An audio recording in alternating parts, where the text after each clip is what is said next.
Okay guys, so there is another problem called nearest centroid classifier. So in this it's a simple alternative of K and C. It's just a simple. Whenever you start a problem, you just have to talk a few things about that, and then see the inputs given will be training dataset T, that is a table, distance metric D, and test instances.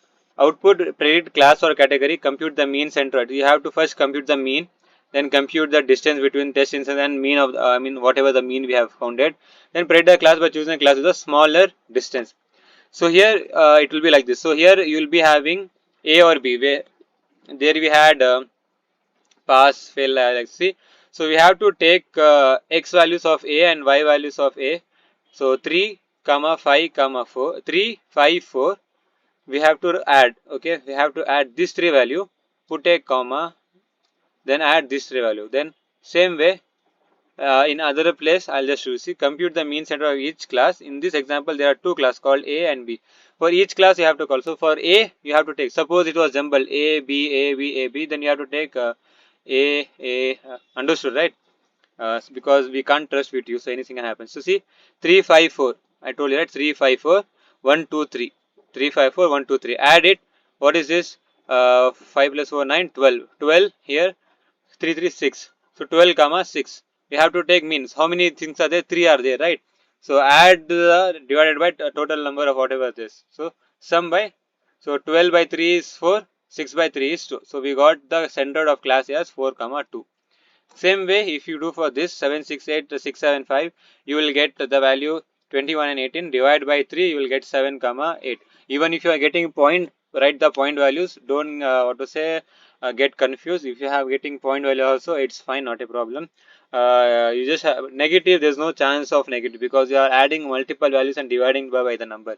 Even if you multiply 1 divided by 3, you won't get a negative value. Then you have to calculate Euclid distance. How? Very simple. You just write the formula Euclidean distance of. Wait, I'll just show you. I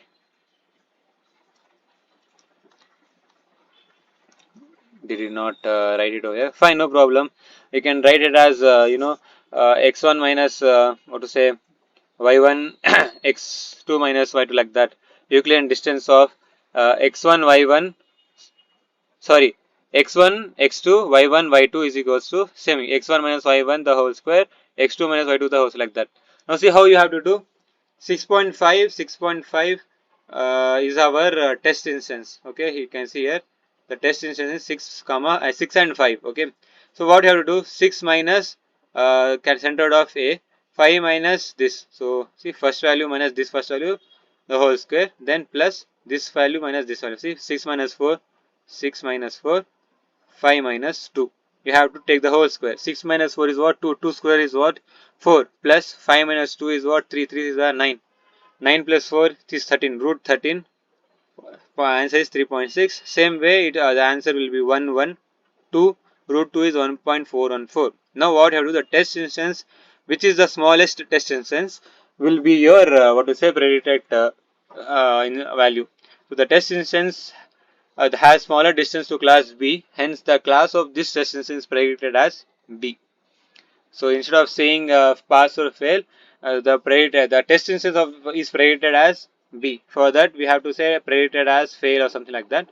Here B. So see, it was very simple. This was completed just in 4 minutes. For you again, like I say, it should take 2 minutes. But don't scribble. Make it look good.